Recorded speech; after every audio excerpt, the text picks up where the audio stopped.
All right, what's up, guys? Welcome back to another Set and Forget podcast. We got episode 5, right? Episode 5. Last video we got Ryan, we got Drew. I'm like, bro, I need one more person in here that has literally been on fire lately, killing it. And you guys already know the man, the myth, the legend, James, Mr. Storms. What's good, Storms? What's up, bro? How you doing? What's good? So James was actually out here in Miami, and I'm like, bro, dude, I gotta get you on here. I don't like doing the whole virtual podcast. Like, it's dope. Don't get me wrong, it's nice.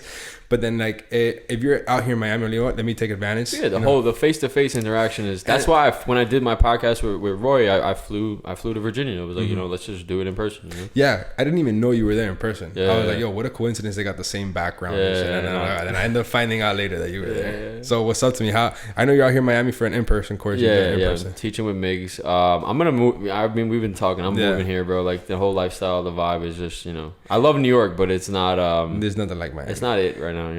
Miami, I feel there's a lot of people coming down from New York to Miami, and there's a lot of like money coming down. Yeah, things were so strict during the pandemic, and they still are. Like if you're in the 5 boroughs in New York, you need a vaccine card, whatever. What's the 5 boroughs? What is it? The Bronx, Manhattan, Queens, Brooklyn, Staten Island. The 5 boroughs. Okay. Yeah. So that's like, I guess, like the most packed or whatever. Yeah, that's the most dense parts of New York, and then you have like upstate New York, and then you have Long Island, and you come down here and there's like no rules, nothing. Like it's just and the weather, the people, it's just everyone's active and outside, and don't say outside. You go. But they are outside. It goes both ways. What I'm telling you, James, is like the definition of outside. Like this guy, whenever he said, "Yo, we're outside," I'm like, "No, I'm staying inside." Yo, so I wanna talk about a couple of things, right, in this whole entire podcast, right? I want to talk about, everybody knows you for your whole run from 60 to a mil. Then I know you had the big L. Right. I remember when you had the big L. I got the count up to like 1.6, and then I lost like 500K. And then we're gonna talk about. And that's when I was like, all right, cool, bro, chill out, withdraw, start over. At that point. You went on your whole traveling and all that, and then I remember. Well, I took one, like the L's I was taking was on vacation. I was in Italy in the gondola, like on UJ. Just I remember you literally texted me UJ shorts, and I'm like, bro, they look valid, like 100%. I had 500, almost 600 lots on that trade. Some crazy shit like that. And then we're gonna talk about the torch, and then I know you mentioned a little bit about your past on the other podcast, but talk to me from who you were, what you did, and then what you got kind of coming. So before all of that, who was James Storms before big money $1 million trades?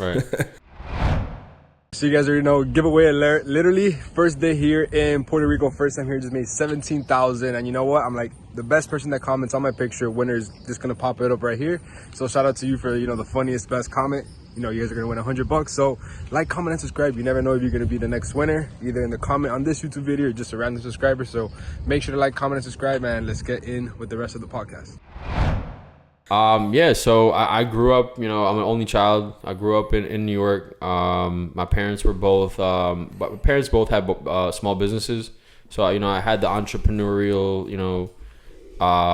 just mindset, I guess, from a young age. I saw my parents never really went to college and everything like that. Saw that they were successful in their own respective businesses. And I was like, all right, when I was really younger, I loved watching like doctor shows, like House and shit like that. And I wanted to be a doctor. I wanted to go to the medical field for a long time. And then as I started getting through high school, I was like, that's a lot of school. You would still be in school right now. Yeah, literally. I'd just be going to grad school now, so that hundreds of thousands of dollars, so much time, and even when you get the job, you make good money, but some of these I wanted to be surgeons.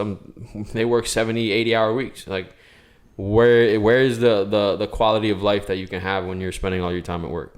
Even if you're making a lot of money, you don't even have time to spend it. You don't have time to enjoy it, basically. So I as I started getting older, like I was really good at school, but I wasn't a good student. Like I never did any homework. Like I would just put my books down and come back to school the next day, like touch my books, and teachers would be like, "Where's your homework?" I'm like, "I didn't do it." Like I would just be straight up. I didn't take notes. Like I would do well in the test. Like I understood all the concepts. I'm just like, if I understand all this shit, why do I really need to be doing this? So, So after that, I worked in restaurants. I was always like, I wasn't just sitting on my ass at the same time. Like I was hustling. Like when I was very little, my dad, he has a metal restoration shop. So like he works on wheels and powder coating, welding, all kinds of shit. So when he would do his deliveries, I'd have, the little wheel caps for your valve stems. I'd go and have a bag of wheel caps, and I'd, you know, be like, hey guys, you want to buy my wheel caps, whatever, you know, when I was like 6-7 years old. So then I started buying and selling sneakers and shoes and clothes in like middle school and high school, and I made a sneaker restoration business. I would clean people's shit, you know, iron out their creases, repaint their soles, whiten the soles, whatever it is. And I made a lot of, because I would, in high school, that was the biggest thing, right? With shoes and stuff. Everybody, and it really took off in like 2012, 2013, 2014 when I was in high school. Like really like the height of it, I would say, or like part of it. Yeah. And then as everyone started getting their cars and shit, they're like, all right, cool, we're going to sell our shoes. You know, let's buy car parts. Let's, you know, modify our car, whatever. And I was buying everyone's whole collection. I was like, all right, cool. Let me 10 shoes. All right, cool. Cut me a little deal. Buy the whole thing. Clean the shoes. You were that guy stacking up. Yeah, yeah. And then I was flipping some shoes, bro. I'd buy someone's shoes for $1,000, and then I'd sell them at a sneaker show like $2,000. You know, right? Like doubling my money pretty consistently. So I only took an L on one pair of shoes. Like the first pair of shoes I ever bought was like a pair of Jordan 6s. I lost like $10 on them, and that was like the only. That was like the only L I ever took in shoes. Like, you know, if so, did that, and then, you know, I worked in restaurants. I worked as a busboy. I got a job through my uncle at Morton Steakhouse when I was like in senior in high school. I started as a busboy for like 2 years. I became a server, and I was making good money, bro. Like as a busser, $20 an hour cash. You know, not bad. Like in, you know, when I was in high school, it was a good fucking job. And then I became a server. $20 an hour back then, that was a lot. Yeah. Even now, it's not bad, you know? Yeah, it's not bad. Cash, after taxes, whatever. Then as a server, I was making like a stack a week, bro. $1,500 some week. That's, you know? Not bad. Not working 30 hours, you know, not really busting. Only dinner shifts. It wasn't that bad, bro. Like, I was making decent money. As you know, I still didn't like it because it was working long nights. Some nights I wouldn't get out, 1, 2, 3 a.m., whatever. But so fast forward, I found out about trading. I got introduced to Q's page by somebody I met. I spoke. The GOAT, the band. I got introduced to Q's page by my friend Alvin that I met at Dunkin' Donuts. You know, he was just said, hey, follow Q Banks on Instagram. We just had like a, you know, small conversation. So I followed his page. You know, I didn't know anything about trading, literally nothing. I saw the profits he was posting, and then I was like, well, I can do this too. So, you know, how do I get involved? I took his 5-day course, August of 2017. And, you know, I had a lot of ups and downs, but I had a lot of success in the beginning. How old were you when you took his course? I was 20 or 21. August. Yeah, no, I was 21. So you're 24, 25 now. 25 now. Okay. Yeah. Okay. So yeah, I was 21, and no, I'm sorry, I was just 20, and then I had just turned 21. Sorry, when I took the course, I was 20, had just turned 21 in November, so I took it in August, like 3 months later. And the rest is history, bro. Like, you know, I stuck with it. And, you know, I saw a lot of people fizz in and fizz out. You know, people I knew, people I took the course with. You know, like there's very few people that stuck around, bro. Yeah, you know? I feel like people, whenever they pull up to the courses or like they get access to all this content, they think the day you leave the class or the day you're gonna start making, and like, bro, that's not the case, right? Bro. Like it's there's a reason why this shit is 80%, 90% psychological, bro. Like you have to do a lot of internal work before you can see external results, bro. You know, and it's not even that, like, bro, like it takes time. Like I can give you, I said the same analogy, the previous podcast, I think it was with Drew. Like I can give you my whole gym routine, right? Just because I give you my gym routine, you go work out one day, doesn't mean that next day, you're jacked. It's not gonna happen. It doesn't. It's just that simple. You gotta build that track record within yourself. Right. So you gotta make mistakes, bro. You gotta learn, like. Everyone's different, bro. You know, like I'm aggressive. Some people might be more conservative. Some, you know, there's something that is good or bad. Like the habits that you have that, you know, you have to just build over time. It's just a routine that you go through. You're definitely more of the more like wild trader. 100%. Like and it was my detriment for a while. Like eventually, like once I realized certain things I was doing wrong, like aggression is not necessarily the worst thing, but there's a reason why I only might take one trade in a week or one trade every 2 weeks. Like if it's not there for me, I don't take it. You know? That's something people that they don't understand either. Like, bro, like for example, now I obviously I got like the boot camp or whatever, and then every single day, like, bro, what trade straight up? What do you think? I'm like, bro, dude, you don't gotta take a trade straight up every day. Like you only take a trade when it makes sense. You know what it is? It just becomes like the thing about it is you think it's like you go to war, you bring a machine gun, you think you're gonna shoot all these bullets, you're gonna kill all these people, like you're gonna miss. In war, snipers kill everything, the most people, and they fire the least amount of bullets. So it's kind of like, not saying that you can't trade every day, but not every. people think the more you do, the more you're gonna make. It's like the less you do, the more you're gonna make. And you know? bro, that's such a hard concept for people to get, because we come from backgrounds. The more you work, the more you get. You hustle. The more you hustle, New York, bro, you hustle. Like, you work hard and you make money. But in trading, it's like, it's not gonna happen. The work is the preparation. The work is, you know, refining your skills. The work is being disciplined enough to be patient. You know, that's the hard work, because it's easy to take a trade. Anybody can just press buy or sell. But when you're actually, you know, when you're actually in the market, is a whole different story. Yeah, and then actually understanding why you're taking the trade. You get me? Exactly. Like what you said, the preparation for that. That's the real skill set. That's the real work that you got to do. But that's something where I feel like people mess up, because they want to take more trades. They don't want to take quality trades. Oh, bro, I can't be a week without taking a trade. I'm like, bro, you've just been a year without even knowing about trading. You could wait another week for another trade. Like, the markets aren't gonna go anywhere. Right. If you've been broke your whole life, you know, like, you can wait. If you're broke, you can wait another week. Yeah, you can wait another month. Right. Or even a year. Or even, remember, like, I didn't really actually start, you know, withdrawing money and putting it in my pocket until like my third year of trading almost. Like, you know, I had a lot of good flips here and there, but like small, like I would make a lot of money and then take big losses and maybe only withdraw a little bit or whatever, you know. Like, I never really built an account like I did, you know, in the past 2 years. Like, build an account, withdraw everything, and then start over again with a small amount, you know. Well, what was the first thing you bought with your withdraw? The first thing I bought, well, technically the first thing I bought with trading money was that Porsche that Dope, that's fire. Yeah, so you went big. No, but it was a Boxer. It was like 27 grand. You know what? I had such a bad taste in my mouth from the losses I had taken prior. I was just like, yo, I need to just buy something and just chill out from trading for a bit, you know.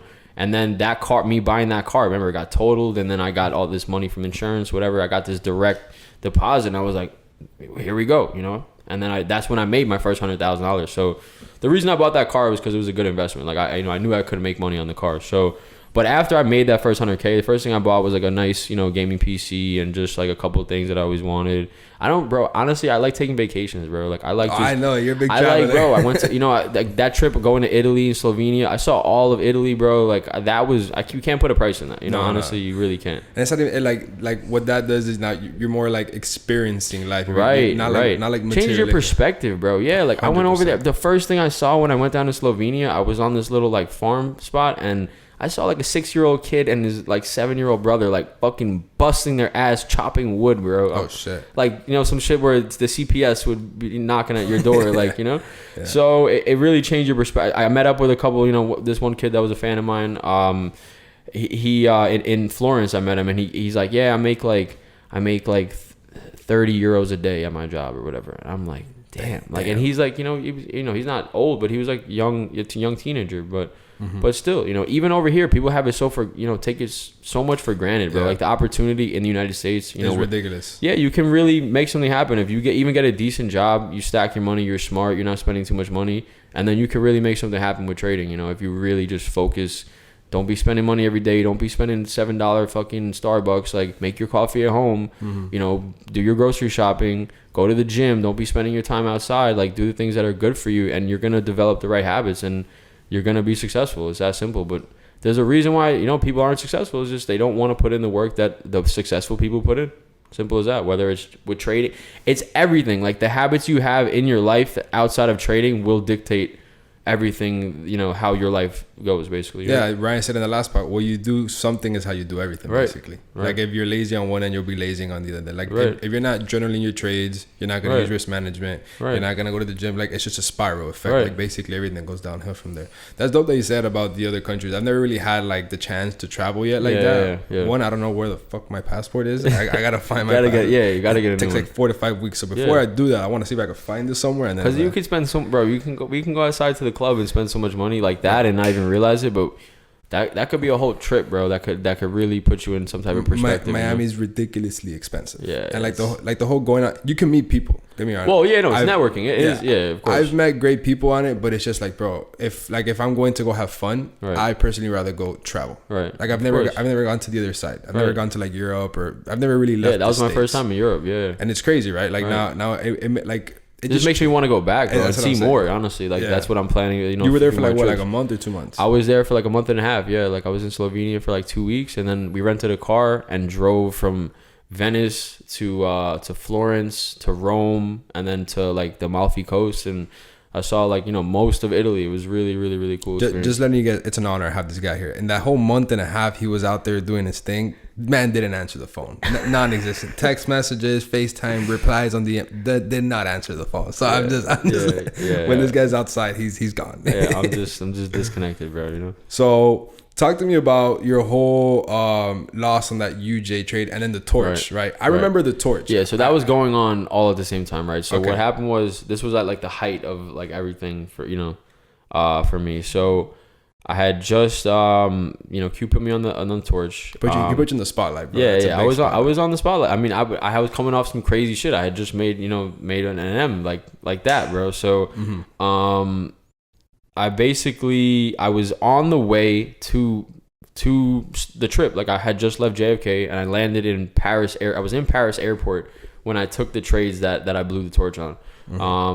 Obviously that in itself is a red flag. Like, but here's the thing, like, I'm not making any excuses, but I was being kind of pushed to trade, you know. I remember. I'm very, you know, like, if I don't see it, if I'm not, you know, dialed in, whatever's going on, like, then I'm not gonna trade. You know, I've learned that over time. Like, if I don't see it, I don't force it. That's just supposed to be, though. Right. So I had taken one trade on the torch. The first trade I took, I made like 12% or whatever it was, quick little trade.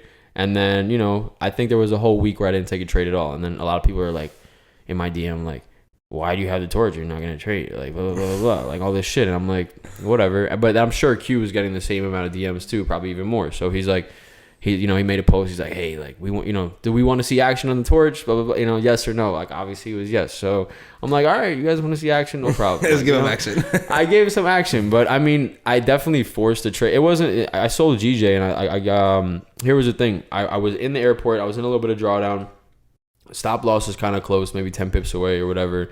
And I'm like, I found out, I got on the plane and there was no Wi-Fi. Damn. And it was like a 3 or 4 hour flight. And you know, I was like, shit, the stop loss is close. I'm not gonna be able to watch it and monitor it. Let me, I can either, you know, just let it happen, let it rock, close the trade, or extend the stop, you know, and give it a little more room.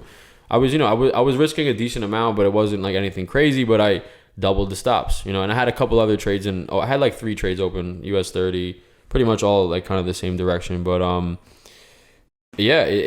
got on the plane, and you know, I'm in this trade on my own account too. Like, I like, you know, every trade on the big account. Yeah, I'm not gonna trade.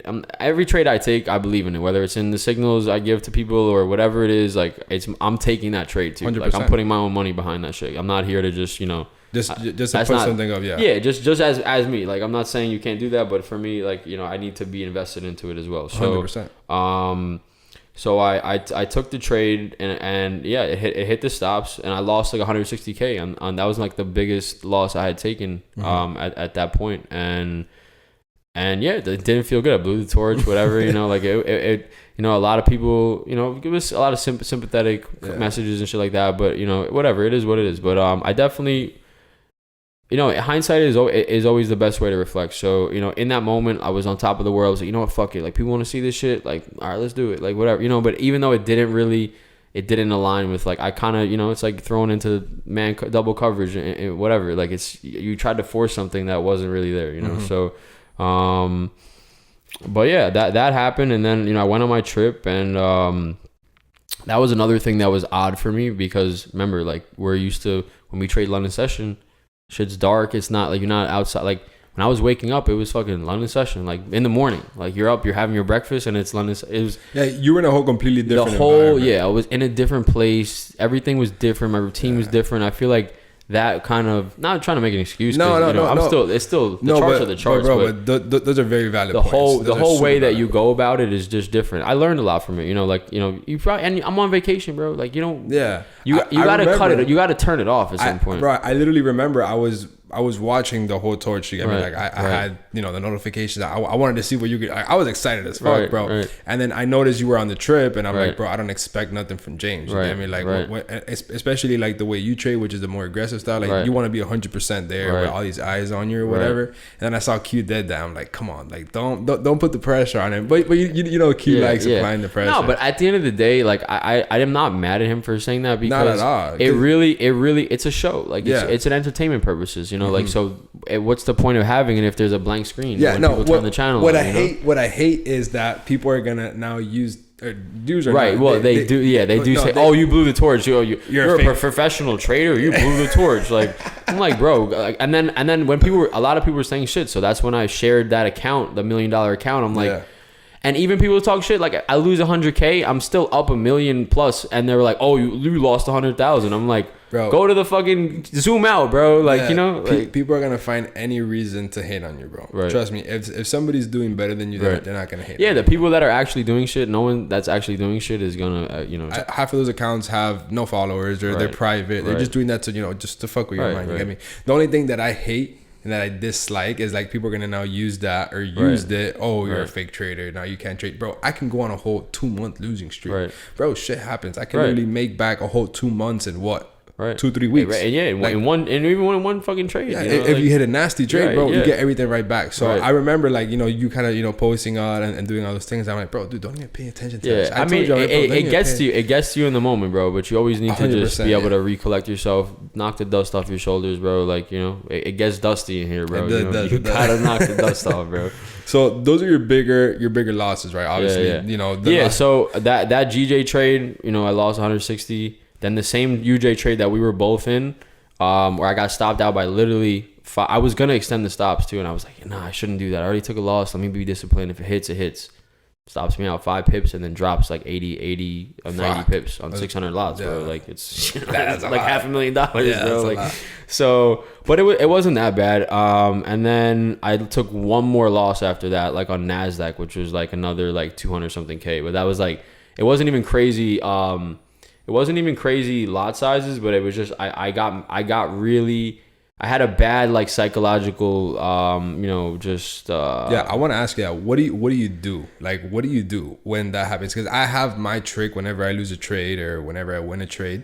What do you do whenever you go on your winning trades, on your losing trades? Do you like get off the charts for when I'm building an account, like I like to build accounts, so, you know, more aggressively. So when I'm building an account, I'm usually pushing it till whenever it's time to not, you know, till it pushes me back, basically, you know, like, so I'm pushing it. That's how when I first started that account with 60K, I got it up to 250,000 and I took it all out, and I was like, all right, bet, like, nice, bro. You just made a quarter M, you're chilling, you know?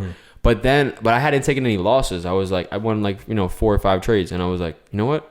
Let me put this shit back in. Like, let me, you know, why would I limit myself? 4 or 5 trades took you to the half. Yeah, to the quarter. Yeah, like, I think it was like the first trade. I started the account with 30 actually on June 16th, 30K. The first night I doubled it to 60K. Holy fuck. And then I was like, you know what? Let's put more in. So I put another 30. So I had 90, and then I went from like 90 to like 150, and then 150 to like 250, bro. Like, I mean, I'm using like 20% risk on the trades, but the risk rewards, remember, you get 1 to 5 on 20%, you're doubling your account, you know? 100%. So I'm just willing to risk it. But yeah, so I got it to 250.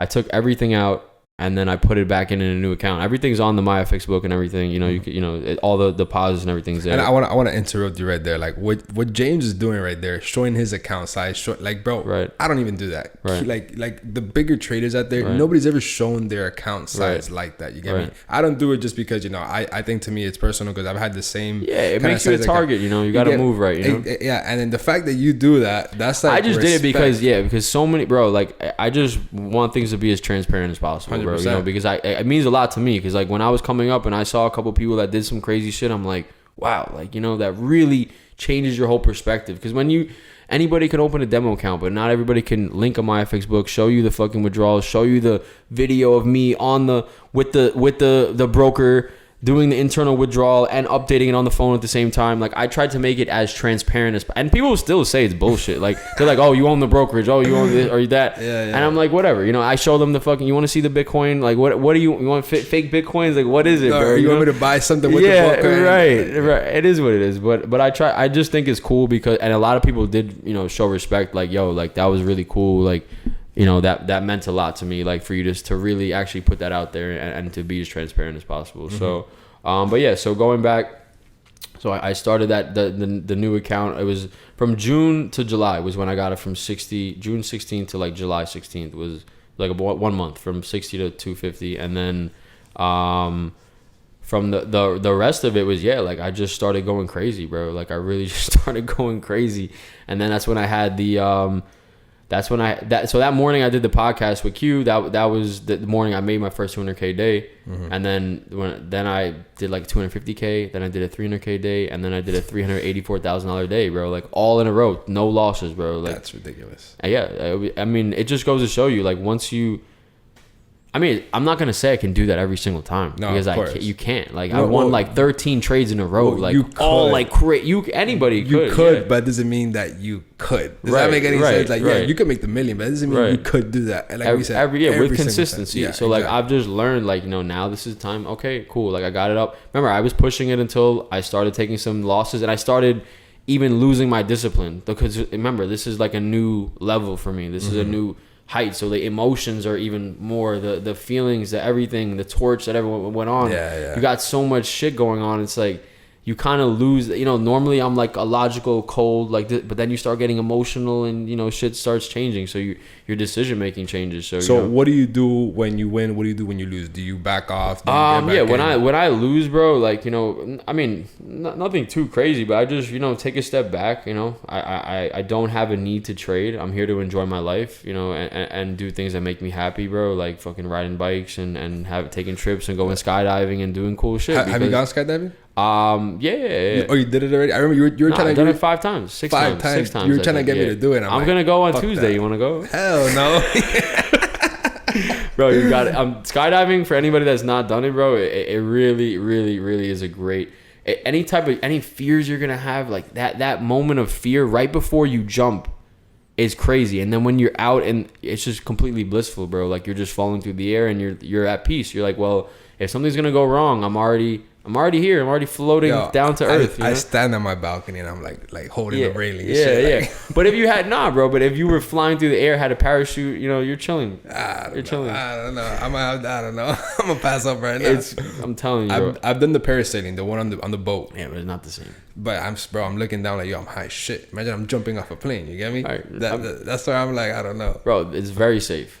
Yeah, it's very safe. Out of I forget how many millions of jumps there were last year. I think there was only like 13 deaths or something like that. Oh wow, like millions of jumps. Millions. That's pretty insane. And the people that do die are like solo jumpers doing like the crazy fucking acrobatic, the shit we post where people doing backflips off of fucking like dirt off a bikes mountain and shit. Or something. Yeah, and or the wingsuits. The wingsuits are super dangerous, bro. Like the wingsuits, so many people die on like that. those squirrel things that they go the squirrel suits. Yeah, because they get so close, and then you don't have any time to react or make a decision at that shit. So obviously now you've made tons of money, you've had great success. Now now this is like your normal, right? Like kind of like how So like this is how it turned to. So about what this is all new to you, kind of as it's coming forward now. But what 2 years ago there was nothing. 2 years ago I was broke, bro. Literally in 2020, like the beginning of 2020, I've talked about this a lot. Basically, I had a trade on US. I had like basically all my money was in my trading account, bro. Like 50, 60K.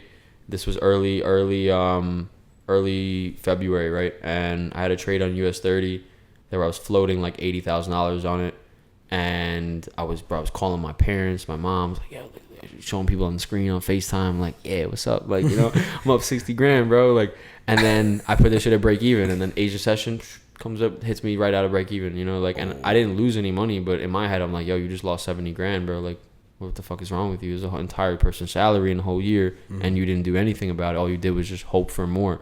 And greed that really killed me, because then literally the next week I blew my entire account, bro. Like 50K? I lost everything I had, bro, in one night on gold, bro. Like just revenge trading, because I was like, yo, you have to get back to that. Even when I had a good amount of money, bro, like I was, I could have just been chilling and not, just waited for a really good opportunity instead of trying to force, trying to do something that wasn't there, just making something happen that wasn't there. So lost everything I had pretty much. I had like 5K left in my name, and then I took a break, bro. Like I took a huge break, like from March. Then the pandemic hit. Everything was ass backwards. Nothing's open. Nobody can do anything. Everyone's depressed, whatever. So just made things even worse. I was going through. This girl that I had really liked. We had a complete falling out. So That's fucking nuts, bro. Yeah. Yo, I did some mushrooms, bro, and I had like a bad reaction. I like collapsed on the floor, bro. Like literally, like I mean, I'm by myself, like in this crib in Pennsylvania, and that was like all this shit. I'm just laying on the floor, like what the fuck is really life right now, you know? So and then I by the time, so I got back on the charts in like June, July with like 3K, bro, and then I was able to turn it into like 13,000, right? And then I got the money from unemployment hit, bro. Like I got the unemployment money, and I was like, okay, great. And so that's when I had like almost 30K at that point, about 30K. So fast forward September 28th, I'm driving down the highway, bro, and this guy in Infinity next to me, fucking paint falling off, fucking piece of shit, and it's raining, bro. He comes along the side of me and just takes off. Once he realized I wasn't entertaining him, he takes off, cuts right ahead of me, bro, and at like 95, bro. Once he made this move, I slammed on the brakes. I'm like, this guy is going to crash, 100%. Lo and behold, he fucking fishtails out and hits the divider in the middle of the road. His car goes spiraling through the air, bro, like 10 feet in the air. Holy like, you shit. know the Transformers when they go... I was waiting for that to happen, bro. Like, no fucking joke. There's an overpass in front of us, and he hits the top of the overpass, and his car lands in the middle of the road, and his engine fucking fell out, the fucking tires off the car, like crazy. So I'm going to navigate through, my windshield cracked from all the nuts and bolts coming off his car. Like, it's a crazy accident, bro. And I go to pull over, I'm going to grab my phone and call 911, and then out of nowhere, fucking boom, lady crashes into me in some Jeep, bro. And because, you know, you can't tell, like there's shit in the road everywhere. It's late at night, it's not a well lit road, and she can't tell what the fuck. I should have just kept going, honestly. I shouldn't have pulled over. That was dangerous. I'm not, like, hindsight's 2020. So she hits my car, shit's totaled. Oh my god. And honestly, it was the best thing that ever happened to me, bro. Like, what? It was. I was devastated. I loved the car, but then the insurance paid out well. Like I pushed them. I was like, listen, this car is rare. It's, has custom blue interior, blah blah blah. It's a manual. Go find me a similar car, because you can. So they ended up paying me like almost $44,000. So I made like 15 grand on that car, which was great. Direct deposit hit my account. In November 11th of 2020, I started the account with 30,000, and in one day, bro, I made $120,000. Wow. And then I withdrew almost all, like I withdrew a clean $100,000. Came to Miami, got the cash.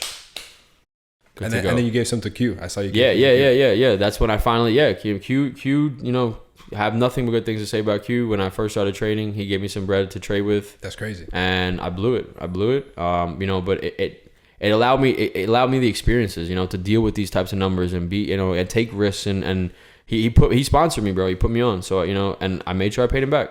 He gave me like 18K. I gave him, 20K, like whatever. That's dope. And like, kind of like, you don't forget where you came from. You get me? Of course. People, once they kind of have like that level up, they think they're hot shit. And of course. You've always been humble about it. So kind of when you were in your apartment, high as shit off your shrooms or whatever you're doing, did you visualize yourself today? Or everything has been a blur. Everything's been fast.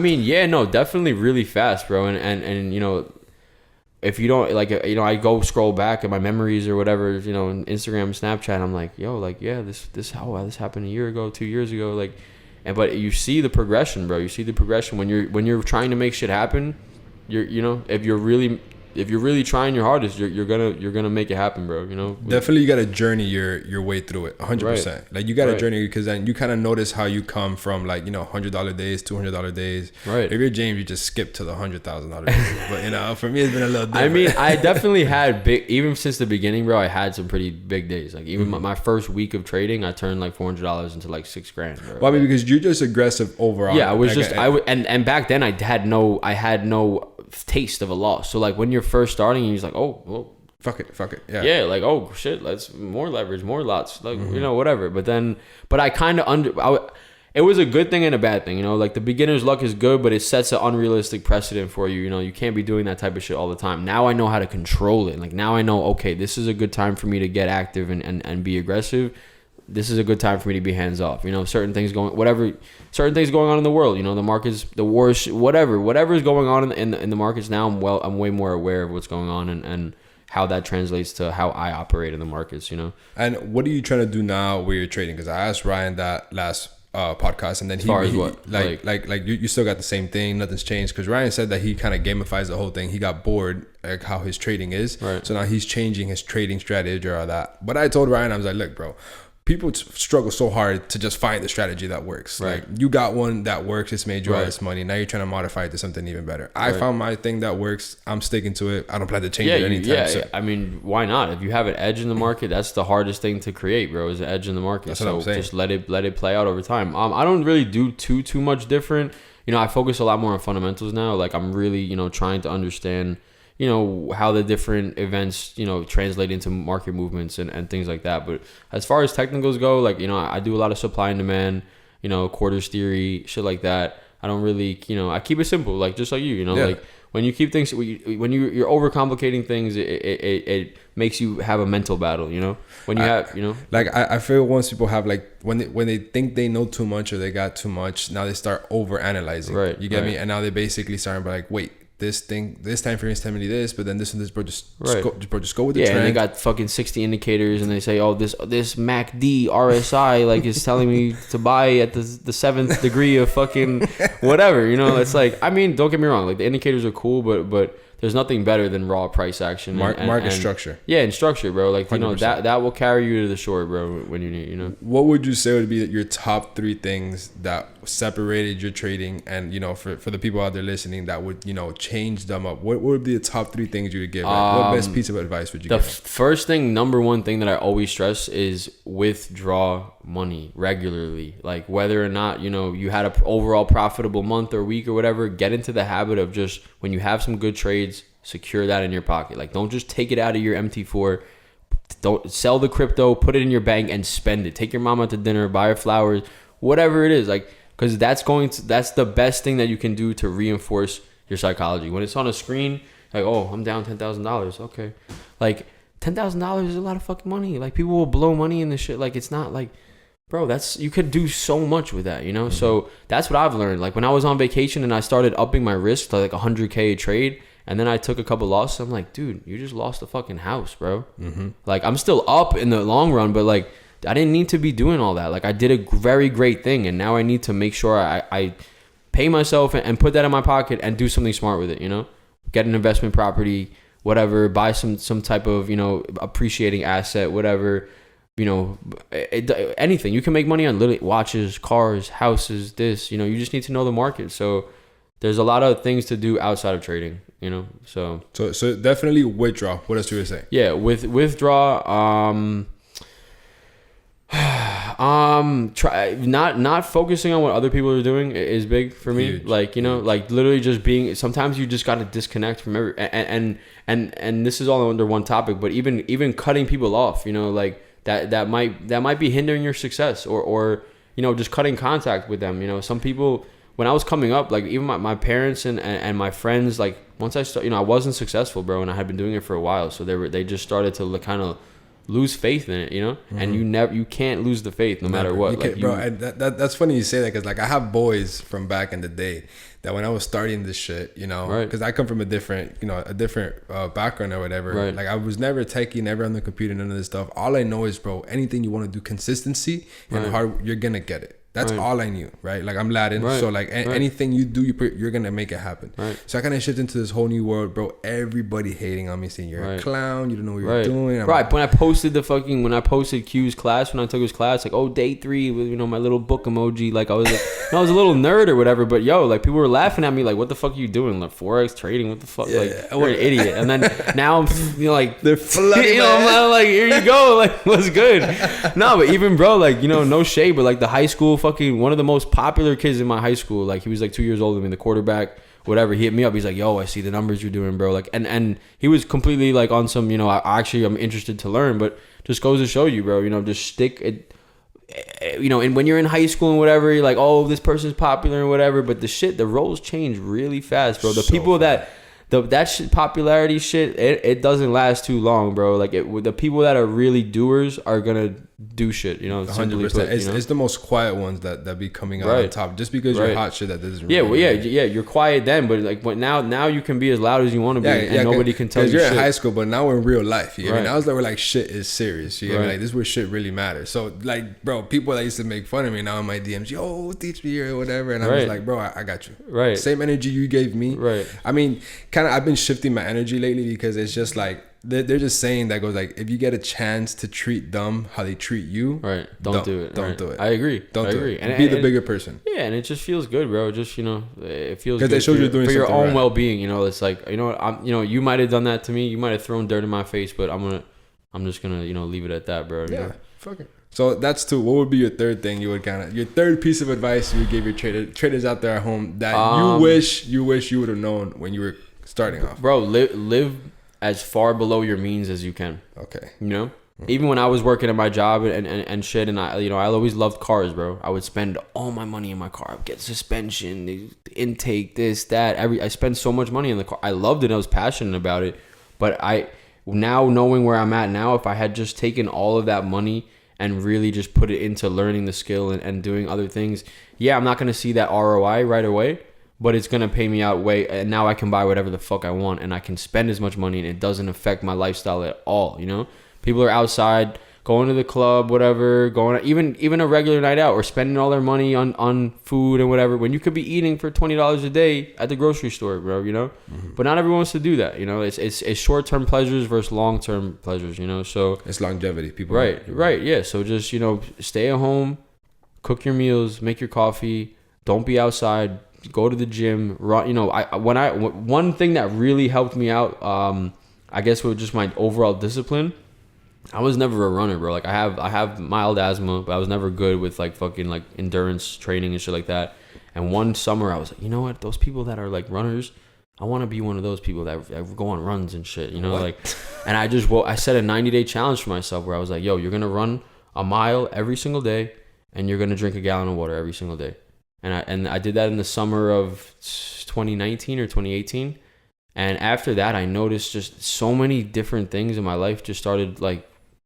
Really? My trading was better. Like my relationships were better. I just feel like I was just better. Like, you know, I was just really only focusing on things that were good for me. You know, like all the bullshit and the negativity, I didn't even focus on it at all. And I was just so focused on improving myself, you know, physically, mentally, everything, you know? Yeah, definitely the physically part is something that it just goes with you. Yeah, it's hand in hand, It's hand in hand. It's hand in hand. I mean, it's kind of hard, you know, like lately been kind of slacking off it. Yeah, trading is not an easy thing to stay on top of your fitness, bro. Trading is exhausting. It's extreme. You get anxiety, you lose your appetite, shit like that. When you have those big trades, your stomach is not there anymore, bro. So yeah, but those are the times that you really have to just wake up or you take a big loss and you're laying in bed and you're depressed and you got to just get yourself up and get out of it and do the thing. You know, you have to just have that routine for yourself, you know?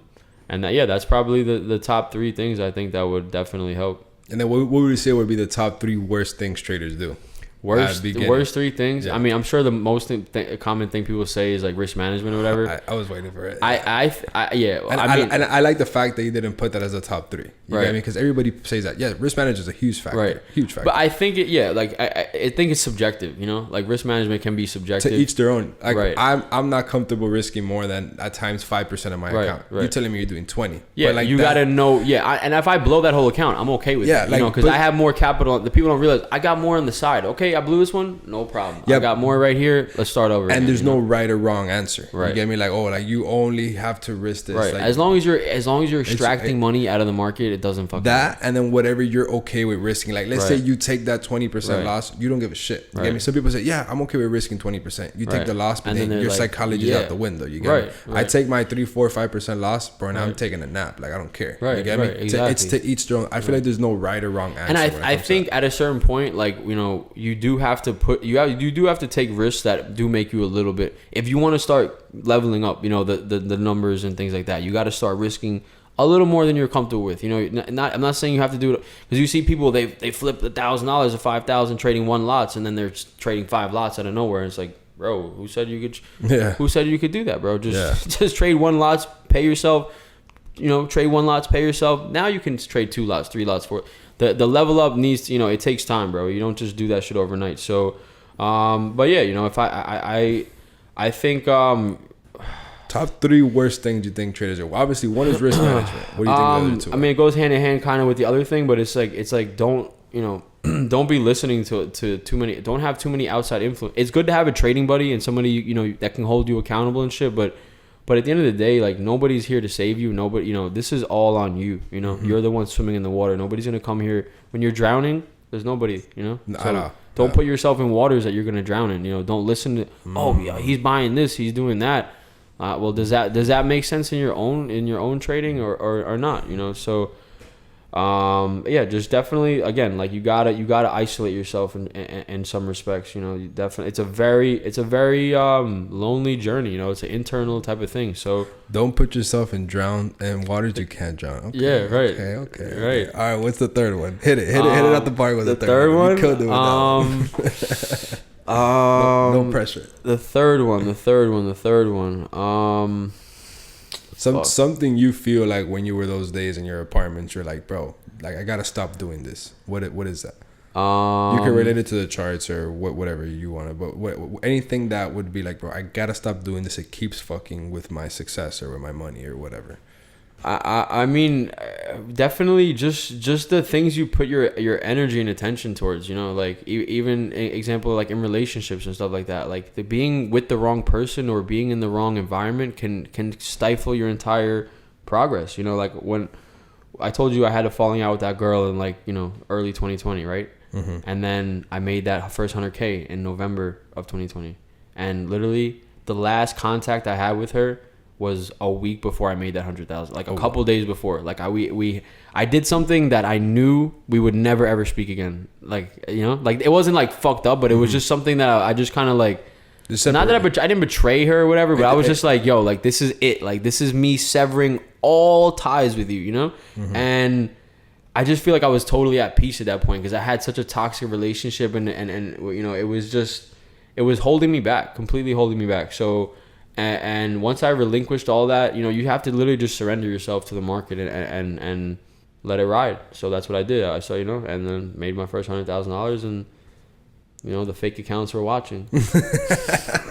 Yeah, I appreciate you, James, for hopping on. Sir. I hope you have your next $1 million day. Yes, sir. And I hope we could travel very soon. Yeah, we're good now. We're good. Yo, shake my hand on camera right now. We're gonna go somewhere lit. Right, I'm done. I'm ready because I haven't traveled in like 2 years. So yo, I appreciate you for coming on. Appreciate everyone for taking the time out to watch. And anybody that's struggling, just take anytime I was struggling, I don't have the results yet, but this guy does, or he does, and I can do anything that he can do. So that's the philosophy I applied for everything, So I wish you all the best. 100%. Appreciate you guys. See you guys on episode 6 of Set It Forget podcast, and I'll see you guys. Take it easy. Episode 5, right?